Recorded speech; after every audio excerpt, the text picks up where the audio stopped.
Welcome, everybody. Thank you for joining us for another LexSeeHer Speaker Series, Lexington Women's Visibility Banner Honorees.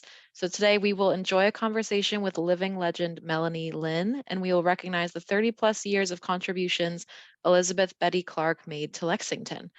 My name is Susan Eastland, and I'm on the programming team here at Carey Library. Before we begin, I want to take a moment to thank the Carey Library Foundation. Their support enables us to bring programs like today's event to you. This program is being recorded and will be posted to the library's YouTube channel. And then if you have any questions, please submit them to the Q&A.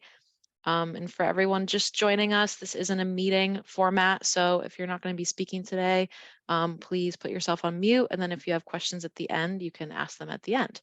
So now I'd like to introduce our moderator. Jessie Steigerwald is the president of LexSeeHer, an all-volunteer community nonprofit whose mission is to make women visible. Jessie is also a town meeting member from Precinct 8 and served on the school committee for 9 years. LexSeeHer has advocated for and gained approval for a new monument that will be the first to recognize Lexington women's contributions across time. LexSeeHer has also partnered with Lexington Girl Scouts to create the women's visibility banners. Jessie, welcome, and I will now pass the mic to you to host and to introduce our special guests. Thank you so much, Susan, and thank you so much to the Carey Foundation and Carey Library for making today's event possible.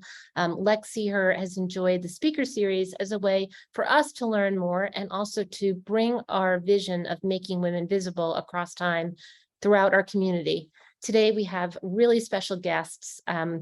We are going to start by speaking with Melanie Lin. Melanie Lin is a living legend here in Lexington and one of our 2022 Women's Visibility Banner Honorees. We started the banner program as a way to make up for some lost time and bring forward women's stories really from the 18th century forward. And Melanie was nominated by multiple people. She is the current co-president of the Chinese American Association of Lexington. So please join me in a little quiet round of welcome to Melanie.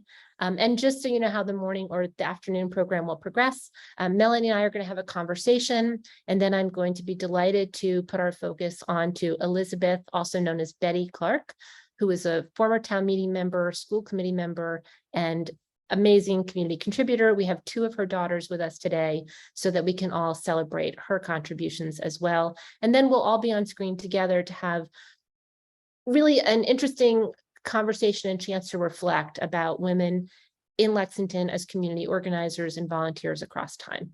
So Melanie, welcome. Really happy to get to have this time to thank you for all that you have done for our community. It does not go unnoticed. And you've started out as a lowly volunteer, and you have given so much of your time to benefit all of us. So first, just from all of us here, you'll see everyone probably clapping a little bit. Thank you so much for what you've done. Thank you, Jessie and LexSeeHer for having me here.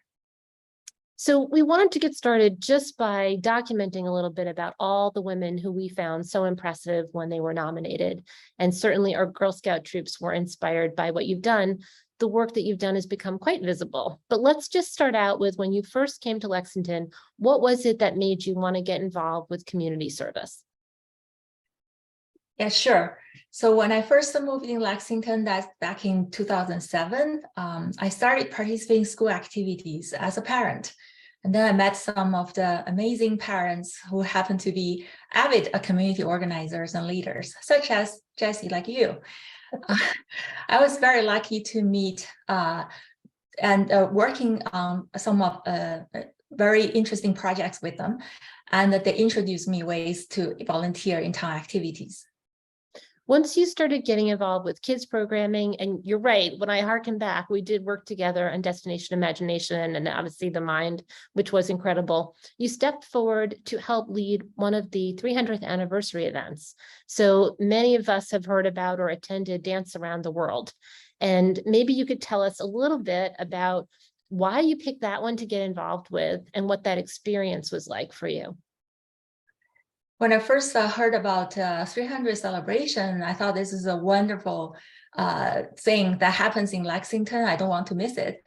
And I so when Jessie approached me, if I want to lead a very diversified event, Dance Around the World, I just, said yes without hesitation. But I didn't realize the scale of the event when I first signed up. I haven't really organized like big events. I probably only did that back when I was in college. So organizing big event is a huge task with many challenges. And my co-chair, Geetha Pataki, and I got strong support from our entire event team and the 300 celebration committee, like Jessie, Tanya, Susie, Susan. I cannot name all the people. But what is also really important is I want to mention is that that's at the time when the entire Chinese community saw themselves support and participating. It is the first town-wide event the Chinese community really come out and fully support. Yeah, it warms my heart. It was incredible. For people who didn't get to go to the event, I'll just share a little and you can paint a better picture. In this event, we had asked in the 300 to maybe celebrate dance and share different cultures. And Melanie and Geetha took on not just the gym at the high school, which I think we first imagined, but literally all the spaces in the first floor having dances and cultural booths and then food from around the world. So it became like just a really massive undertaking. You managed to bring together many different cultural groups. And at the time in our elementary schools, sometimes there were international potlucks, but the quote grown-up part of Lexington wasn't necessarily having any place where they were able to benefit from getting to know people in their neighborhood who were from different countries and had different cultures. So your vision grew very quickly. How did you network to find people with different cultural backgrounds? Yeah, at the time, the vision for Dance Around the World is really about diversity and inclusion. So our event team were determined to bring diversity of the dances to this event. People made a lot of good suggestions. We talked to so many different dance groups, envisioned with them what a dance around the world should look like, and so get them excited to be part of it. In the end, we have many dance groups, Chinese, Greek, Indian, Israeli, Latino, Scottish. We even had a fusion dance at the end, choreographed by Jay Shui. And Dance Around the World is really about sharing culture, that despite coming from different culture background, we can dance in harmony and live in harmony. So can you just, for people who weren't there, describe that fusion dance? I know so many of us were very, very moved by the fusion dance. It's something I had never seen before. Yeah, it's different dance groups coming together. They do different movement, from according to their ethnic dance, but they dance to the same music. And the music was actually also merged by Jay Shui. So it's called the fusion music. It's something new to me as well. Yeah, it's really wonderful.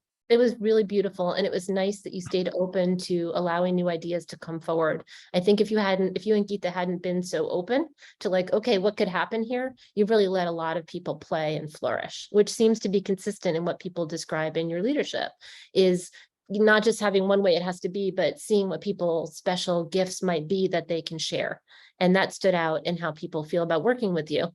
So the Dance Around the World was so popular, it came back. Can you tell us a little bit about that? Yeah, I heard that there will be another Dance Around the World. Actually, the first Dance Around is in 2013, and the second one is in 2015. Both of the events are fully participated by more than 1,000 people.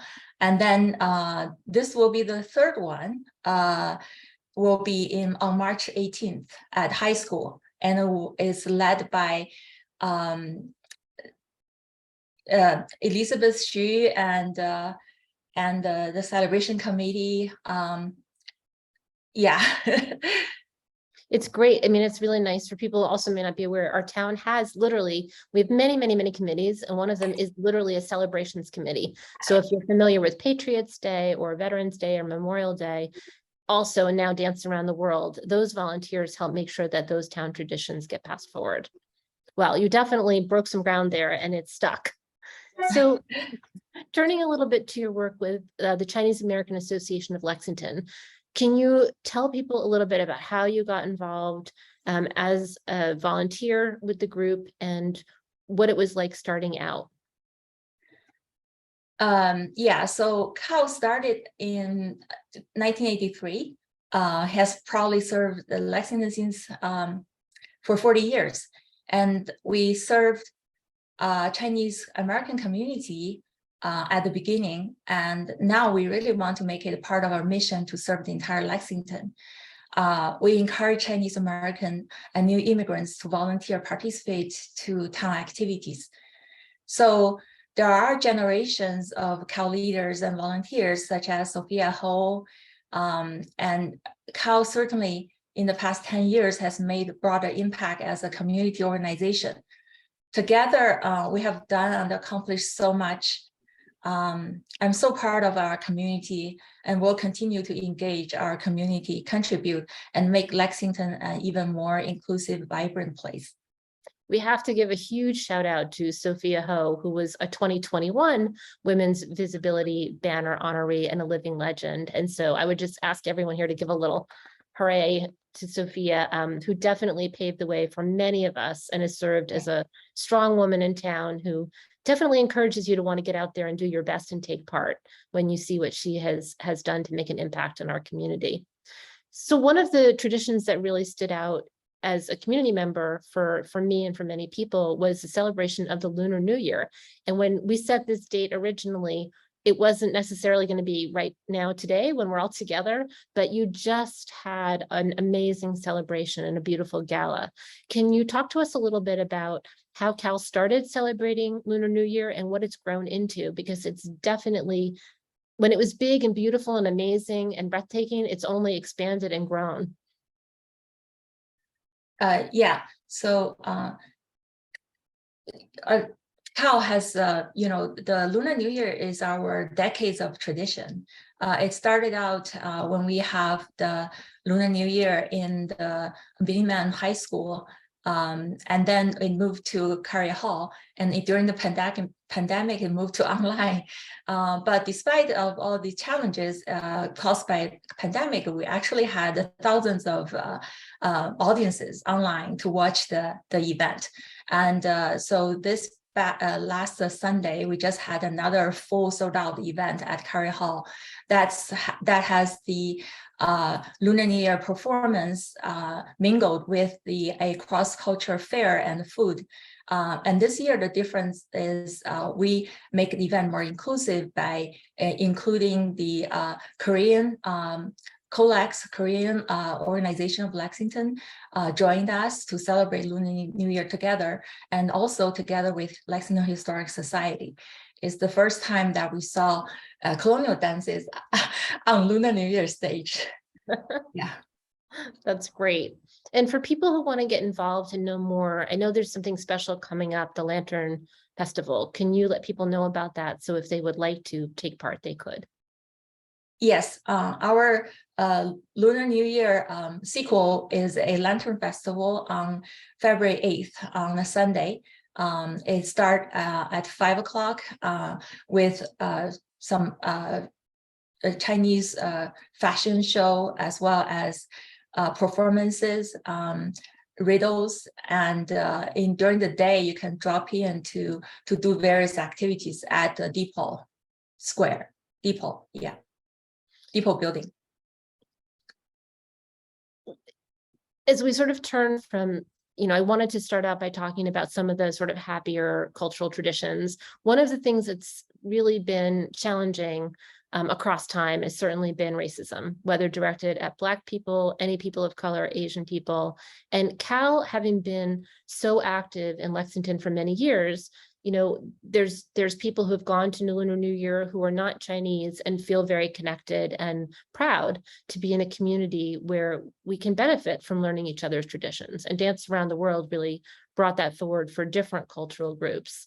One thing that I've noticed is that it's become maybe more necessary for people to think about how they can get involved in their community in a government or leadership way, so that sharing cultural traditions is one way, but also getting involved in like town meeting is an important role to play.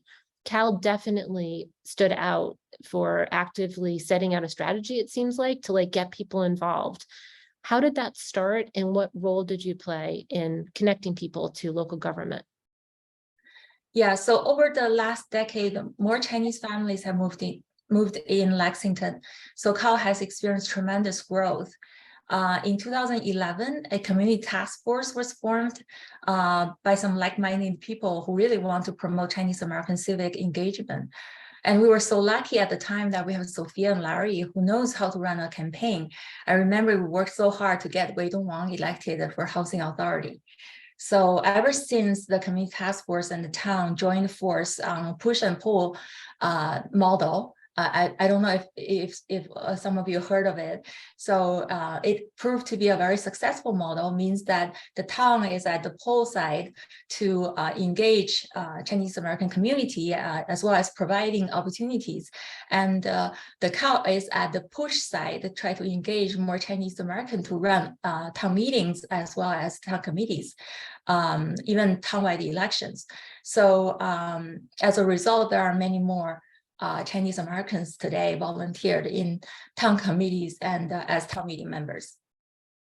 Wei Dong's campaign stood out. So Wei Dong, I believe, was the first Chinese American man to be elected to the townwide office. Is that right? When Wei Dong ran? Yes, yes. Yeah. He is the first Chinese American. Yeah, yeah. Yeah, so it's a very big step forward. And I know Wei Dong is listening, so because you're on, I can see that you're here. And thank you to you for stepping up to run, because that's a long-term commitment that you made and that you stuck to in an office that doesn't maybe get the same spotlight as select board, but it's really important. And so we really appreciate that. The campaign work behind the scenes also is a lot of work.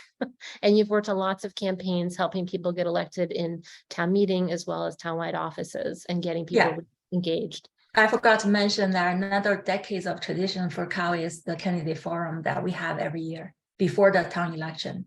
And the CAAL PAC, being was formed to endorse the candidates to try to improve our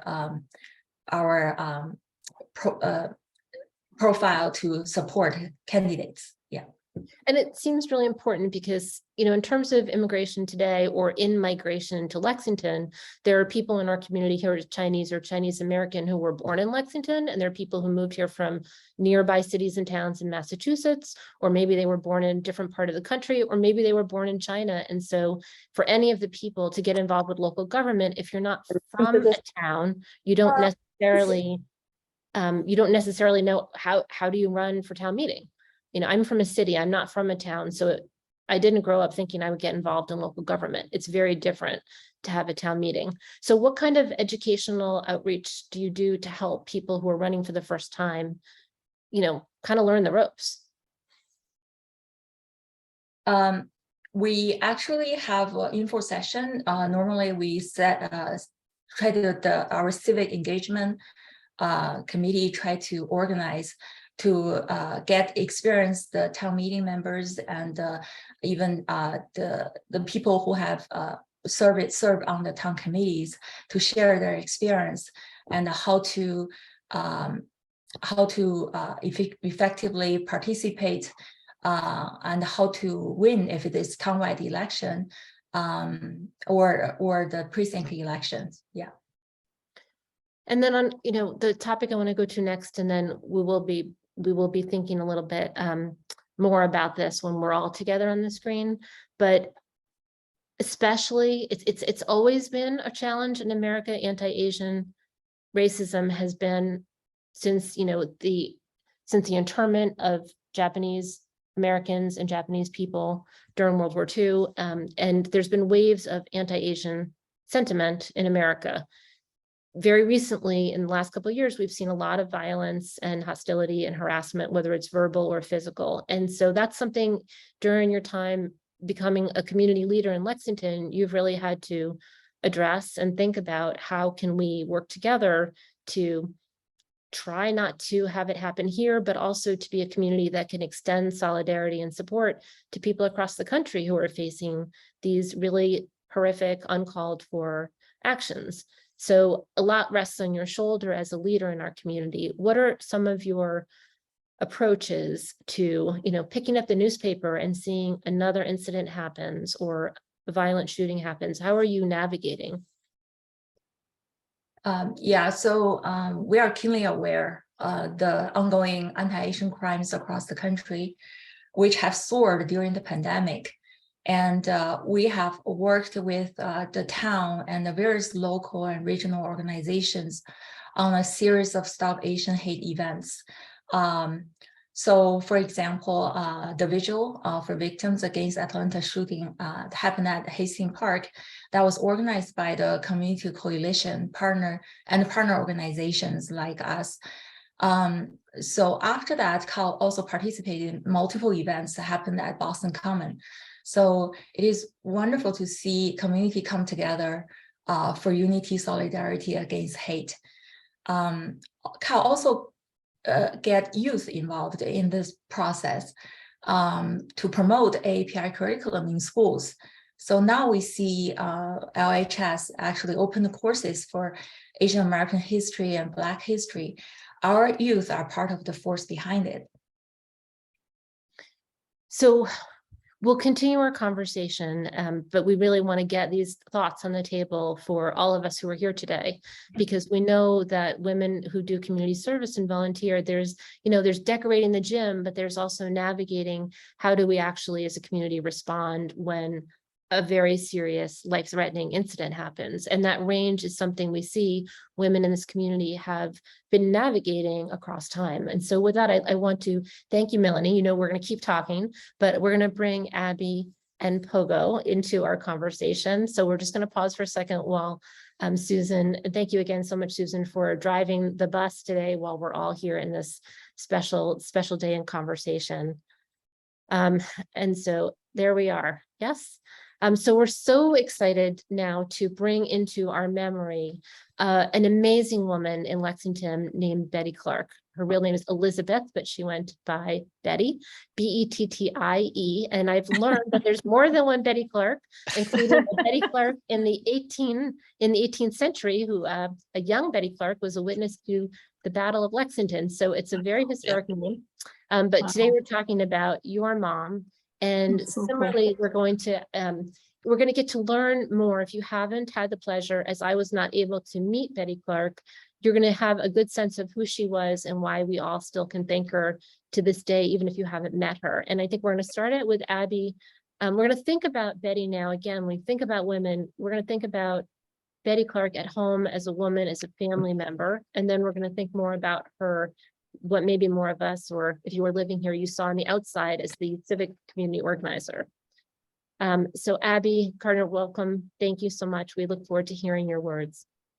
Thank you. I appreciate it. And I thank you for honoring our mom.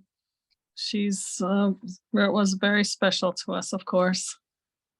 My sister, the one that's here, Pogo, had made a eulogy at my mom's memorial service, and that was May of 1993. I'm going to read that out loud.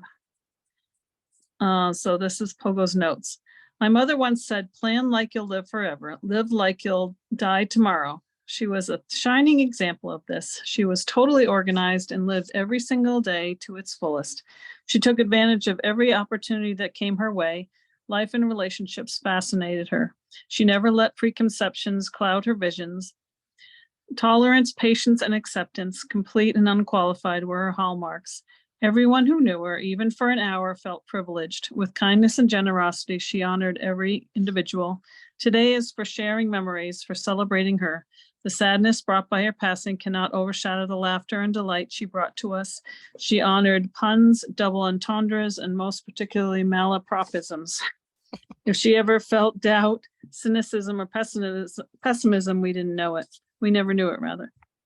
We always saw her as fearless, but she did confide in me that she worried about everything.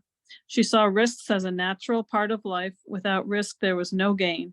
Mom left us a legacy of adventuresomeness, goodwill, and cheerful optimism. The most important attribute to have, she told us, is curiosity.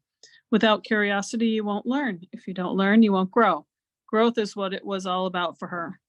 Everything and everyone she touched flourished. People felt secure in her presence. They felt her power, but I wonder how many people understood that although she didn't believe in God, her power emanated from her inner strengths, her faith, love, and honesty. She truly lived by what others preach, do unto others. She told us a number of times, if it's untrue, unnecessary, or unkind, don't say it. She tried hard to live by that adage. Plants flourished. She had to give them away regularly to keep them from taking over the living room. Not that she did anything special. She was a self-professed expert at, quote, benign neglect. She just had this aura about her. And animals flourished. We had an abundance of pets, some common, and some not so common. We had cats and dogs, a skunk, a fox, 2 woolly monkeys, a horned toad, and a pair of chameleons, a seahorse, and a blue indigo boa constrictor. We had 2 hog-nosed snakes, which spent the winter hibernating in a dish in the fridge. Just about every animal reproduced. We had eggs or progeny from every animal except the monkeys and the boa. You can tell what kind of mother she was. At family gathers, which we have at least 7 times a year, or actually at any gathering, she would sit quietly, smoking her pipe, watching things unfold. Unless prompted, she wouldn't tell you what she was thinking. But if you asked, she'd tell you straight. We learned very early to never ask what she thought unless we wanted to know. I love consulting her. She always had a slant that hadn't occurred to me. She was very wise. Her taste was impeccable, simple and elegant. I was always in awe at how much beauty she could see in form. I loved the things, her love of things Japanese was most visible in the way she arranged flowers or fruit or small treasures on a shelf. She found beauty in everything. She once managed to intrigue a leftover grape stem cluster into a vase of bittersweet. Her lack of reliance on and need for material things was legendary. She had the same dining room table made by Dad out of an old solid core door for 30 years. She never bought something new if something old would do the job. She mended and patched. She made all the Clarke girls' clothes till we were in high school. And what a poor excuse for a consumer. She recycled everything. She washed out plastic bags. She saved 2x3 bits of tin foil, carefully pressing them flat for easy storage. Mom loved handmaids. There was a rule in our house while we were growing up. All presents had to be handmade. It was wonderful. We have tried to carry on this caring tradition. One thing she really disliked was cooking and eating, for that matter. She always thought both were such a bore. I'm glad she doesn't have to be bothered by either of those anymore. And that's what I remember the most, her wonder, her caring, her sage advice, her incredibly intuitive approach to life. She was the most exceptionally unselfish and thoughtful, intelligent and pure-hearted person I've ever known. I thank God that none of us had unfinished business with her. I love her madly. She and my husband are my 2 best friends. And lastly, it occurred to my brother Hans several days ago that we are familiar only with the private mom. All you people who came here today for this memorial service to see her off know the public side, a side we are almost unfamiliar with. We are looking forward to having you share that side with us. That's it. Thank you, Abby. Beautiful. Thank you, Pogo. Read. So beautiful. And I think when these lovely sisters were kind enough to share that with me, I thought it would be nice if they were willing to share it today, because it does give us a really sense of an incredible woman to have had as a mom. So yeah, really incredible. And so we're looking forward now to conversation. And I didn't properly introduce you. Pogo actually is Bettie Clarke, but has said it's okay to call her Pogo, and you can see her name's there. So don't worry, I'm not being too familiar. And we had the pleasure of having a conversation before today, so we got to know each other a little better. Pogo has prepared a little slide deck to show us, which I also love, because you'll get to see some nice photos, and we'll take the mic from here and then we'll have some questions. And while you're listening, if you have questions or memories, please feel free to use the chat bar. I meant to say that earlier. Get your questions out. We want to have time for them. Okay, Pogo. Okay, do you want me to share my screen or just talk? I was going to say a Yeah. couple of things first. Is that Sure, okay? absolutely. Um, my mother graduated from college in 1944. She attended Radcliffe, and she had created her own program, which we were allowed to do back then. I guess not many undergrads can do that anymore, but she created hers in foreign languages, I should say Asian languages and culture. And to do that, you had to have 4 people who were interested in doing it with you. Otherwise, they wouldn't let you do this. And she got those people together, and she graduated in 1944 with a degree in that. She graduated summa cum laude. Another interesting thing I thought about was that she actually married 9 days before she took her comprehensives. Why Crazy. anybody would do that to themselves, I have no idea, but that's what she did. But she also said to me many times, I wish I had gone through and gotten a degree in government instead of what I got it in, which I thought was interesting. And that's because when she arrived in Lexington in 1950, I'm just going to check my notes, she was already part of the State League of Women Voters. So the first thing she did was gather up everybody who was around the area who was in the league, and they all went knocking on doors. And wouldn't you like to vote? You know, think for yourself before you vote.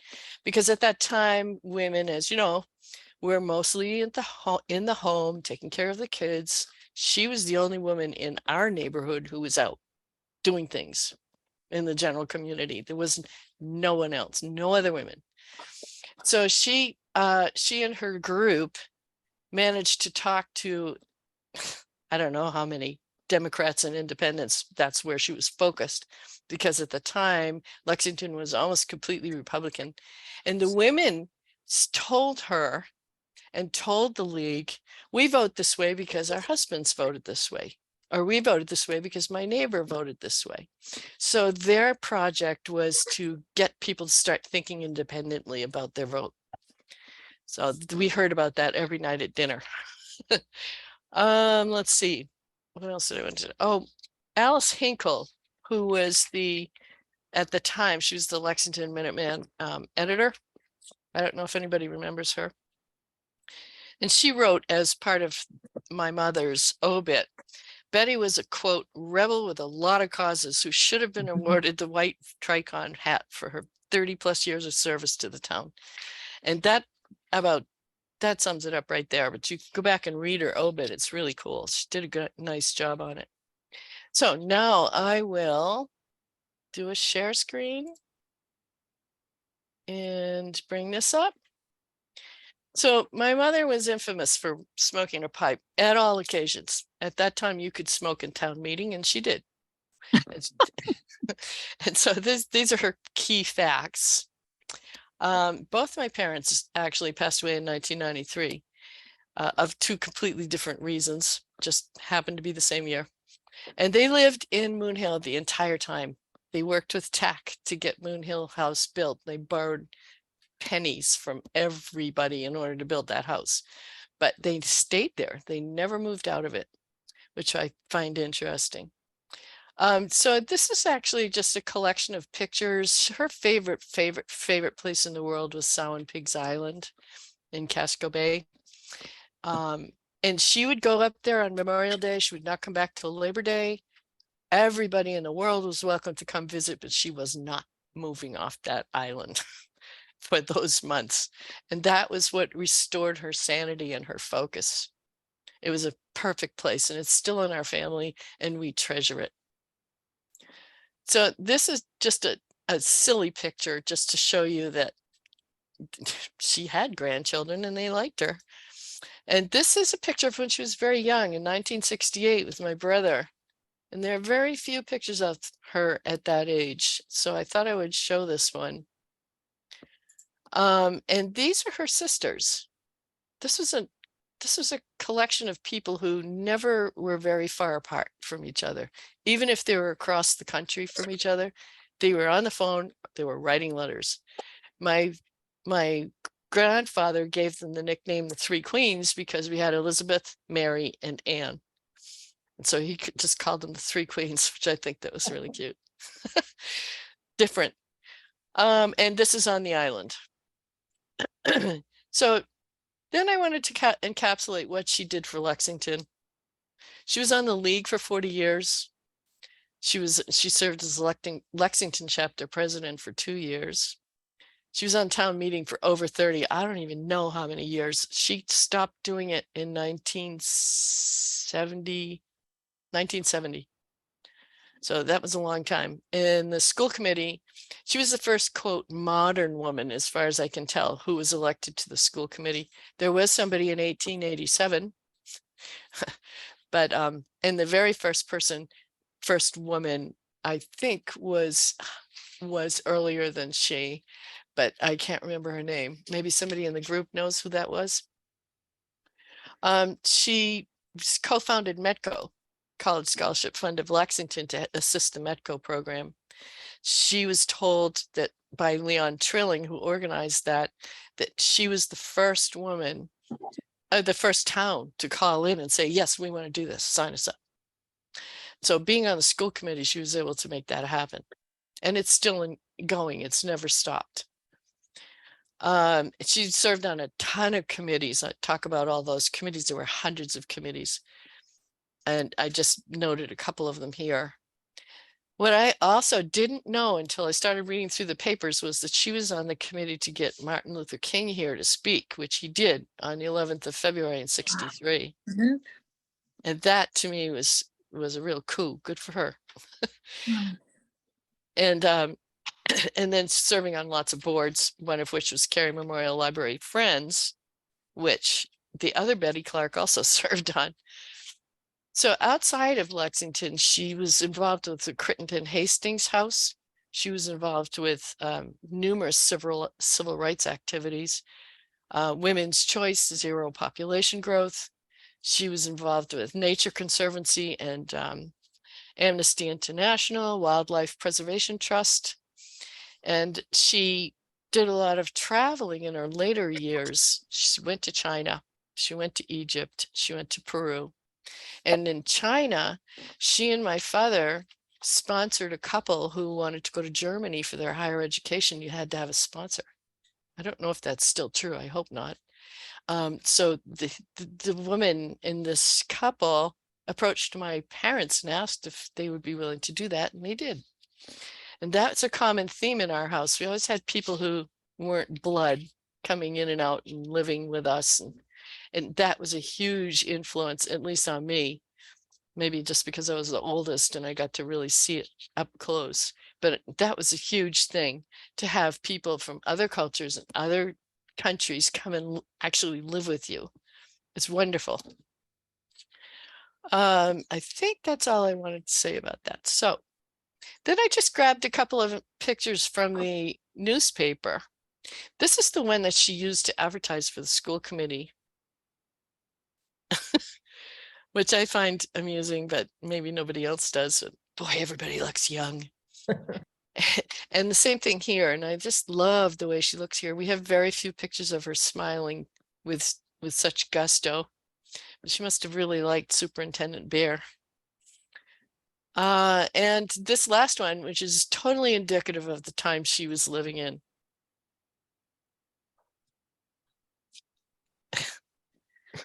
Yeah. She stands out. She does stand out, even though she's smaller than everybody there. And this, finally, and last but not least, is just her own self-portrait for when she was running. She gave a very small bio in there, but it does contain the highlights, at least as she saw them. I didn't realize she was on the Historical Society. That came as a surprise to me. So as far as what she lived by, Abby already mentioned a couple of the things, but this is the one that I remember growing up. You need to change things from the ground up. And she would say, find a candidate you like and just go for it. Go for it. Do anything. Lick stamps. Go knock on doors. Whatever it takes, just do it. And she was never a spotlight kind of person. She always worked in the background, but she was excellent at getting people together to get the job done. So all jobs she participated in always got finished. I wish I could say that. She was a big proponent of helping people who weren't in a position to help themselves. And that was very important in our household. Every single day there was some kind of giving back, because that was what she was all about, was giving back. And that's it. Anybody want to ask questions?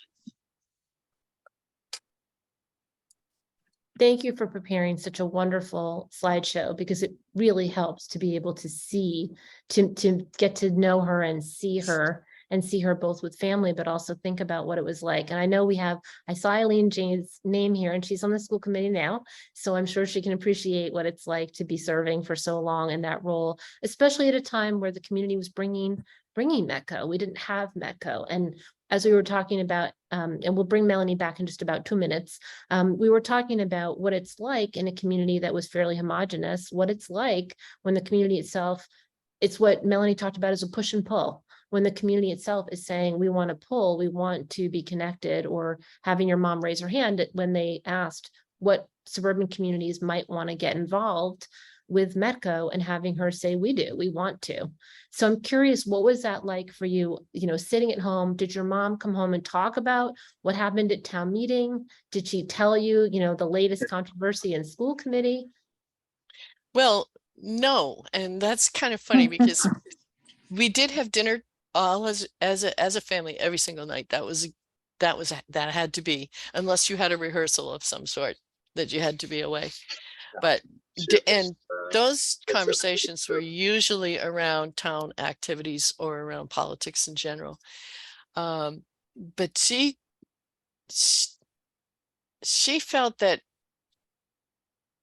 bringing something into town like METCO, or things that happened on the school committee, or things that happened in the town meeting, she didn't want to put her point of view into our brains. And my father did the same thing, actually. He served on a ton of committees. They both would let us make our own analysis of situation. They would talk about facts, if you will, things that actually happened or things that people said, but they never put a slant on it. I don't remember hearing either one of them ever use any sort of sarcasm or snideness or anything like that. They never put that into our brains. So I think they accomplished what they were after with their children, to not, to be open and not to make assumptions.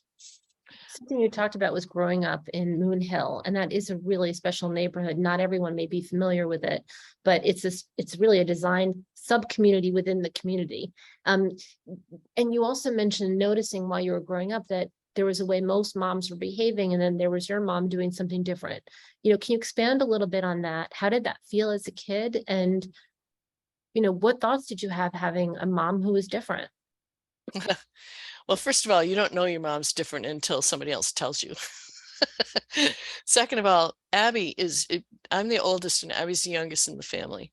We both have very different experiences because of that. There's a huge age gap between us. There's 17 years, which is a lot of time. And so Abby can speak to her experience, but in my experience, I would hear little whispers in the background, like, oh, that Bettie Clarke, she just lets her kids go wild on the street. They're all latchkey kids. Well, that wasn't quite true, but we did have a lot of freedom. And unless we demonstrated that we couldn't deal with that, nothing bad came of it. If there was something that we got involved with that wasn't good, we sat down and talked about it. But one of the most important things growing up in Moon Hill was that everybody on the hill shared almost everything.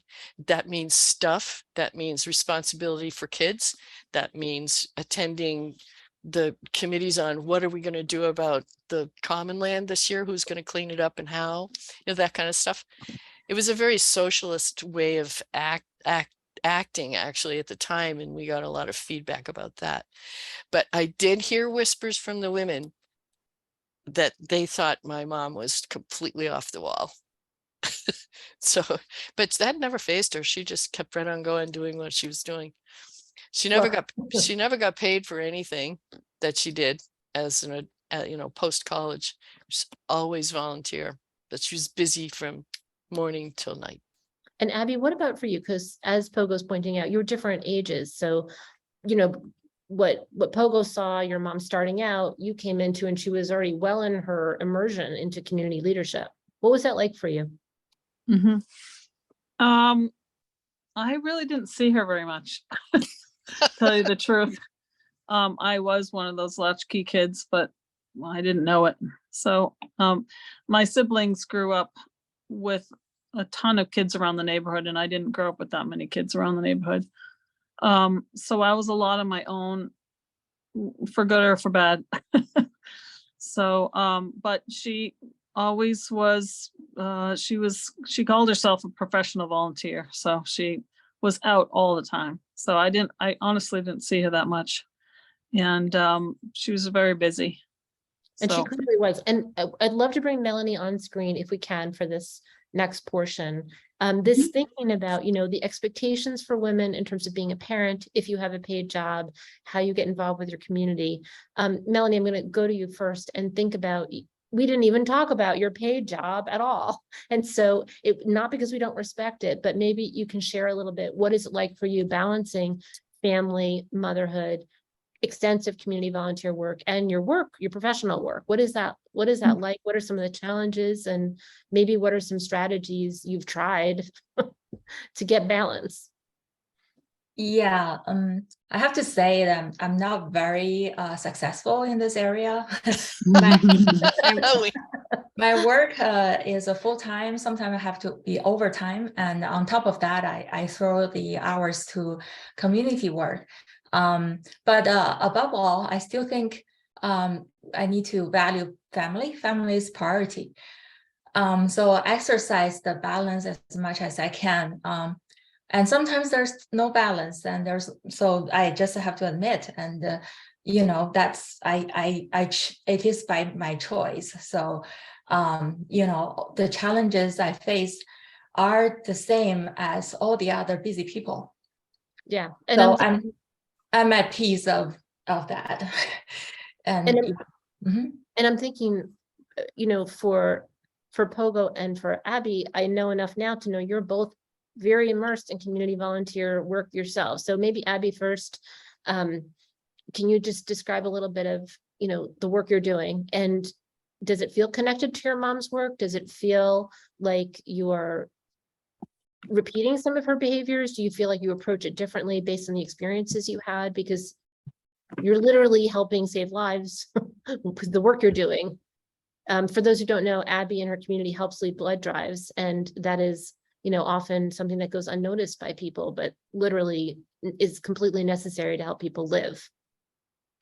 Yeah, I'm just the coordinator of our town. We have a small town here in Vermont, Ludlow, Vermont, and I just do the coordination for all the volunteers and stuff, and people are really great about donating blood around here.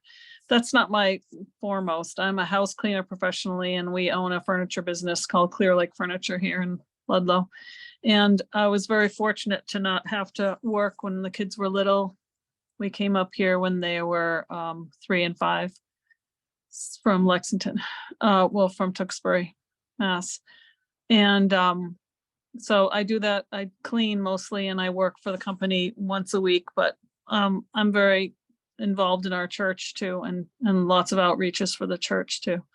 So, and but everybody can say how great and stuff like that, but it's mostly because I have the time, and I'm fortunate to be able to have the time to do the volunteerism. So I really want to give back, and that's what Mom was all about too. And how about you, Pogo? Because you've actually literally continued working in the METCO Scholarship Fund, which your mom started, and you're still helping. Do you feel like the same thing? Are you following her footsteps? Or are you doing it differently? Oh, I'm not as nearly as compassionate as she was. and my fuse is a lot shorter, and I talk a lot, and she doesn't do any of those didn't do any of those things. Benign neglect was her modus operandi. The METCO thing happened by accident, actually, because when she passed away in '93, the current president, who was Karen Spector at the time, she said, "Your turn, get on the board." And so I said, okay. So I've been doing that since about '94, I guess. I started in '94, and now that it's grown quite a lot, we actually do a lot more service than we were doing when it started. Yeah, as far as modeling, she was an excellent model for me because of her interest in government, basically, which is kind of funny to say, but she learned how to take minutes correctly. She knew how to organize things, and I absorbed that from her when I could, because she was really good at it, and I do use that. What else do I do? Well, when I was working full-time, I didn't have a chance to sign up for anything volunteer that was on a consistent basis.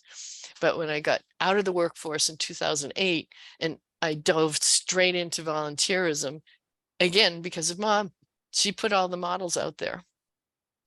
And she just said, find something you like to do and go for it. And that's what we did. So I started driving elders around to their medical appointments because I saw that that was a needed thing. There was nobody to do it.